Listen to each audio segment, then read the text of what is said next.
મિત્રો, આજે ફરી એકવાર આઈપીએલની આ ટ્રિવિયામાં આપનું સ્વાગત છે. આઈપીએલમાં ગઈકાલે એટલે કે શુક્રવારે 2 મે ગુજરાત ટાઇટન્સ અને સનરાઇઝર્સ હૈદરાબાદ વચ્ચે નરેન્દ્ર મોદી સ્ટેડિયમ ખાતે મેચ રમાઈ હતી, જેમાં ગુજરાત ટાઇટન્સના સાઈ સુદર્શને હૈદરાબાદના ઝડપી બોલર મોહમ્મદ શમીની બોલિંગમાં એક ઓવરમાં 5 4 ફટકારી હતી. 5 બાઉન્ડ્રી એટલે કે 5 ચોગ્ગા ફટકાર્યા હતા. બરાબર છે. હવે આઈપીએલના ઇતિહાસમાં આવા તો 30-40 કિસ્સા બન્યા છે કે જ્યારે કોઈ બેટ્સમેને ઓવરમાં 30થી વધારે રન કર્યા હોય.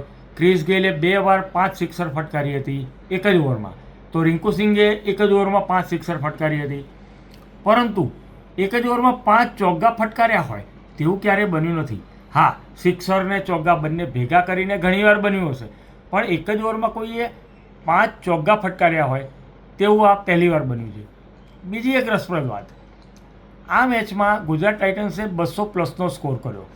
હવે આઈપીએલમાં કોઈ ટીમે 200થી વધારેનો સ્કોર કર્યો હોય અને એ પણ ગુજરાત ટાઇટન્સે તેના home ground Narendra Modi stadium ખાતે. યાદ રાખજો, ગુજરાત ટાઇટન્સ હજી 3 વર્ષથી જ રમી રહી છે, તેમ છતાંય તેણે 3 વર્ષમાં તેના હોમ ગ્રાઉન્ડ ખાતે 11મી વખત 200+નો સ્કોર કર્યો.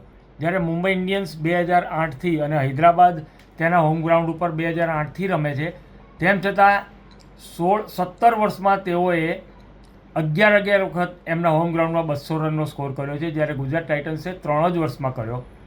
આ ઉપરાંત રોયલ ચેલેન્જર્સ બેંગ્લોરે તેના હોમ ગ્રાઉન્ડ એટલે કે એમ ચિન્નાસ્વામી સ્ટેડિયમ બેંગ્લોર ખાતે 18 વખત 200 રનનો સ્કોર કર્યો છે. અને બીજી એક આમાં એક ઉમેરી દઉં તો આઈપીએલના ઇતિહાસમાં અત્યાર સુધીમાં 37 મેદાનો ઉપર આઈપીએલની મેચ રમાઈ છે, તેમાંથી 13 મેદાન એવા છે કે જ્યાં ક્યારેય 200 રનનો સ્કોર થયો નથી.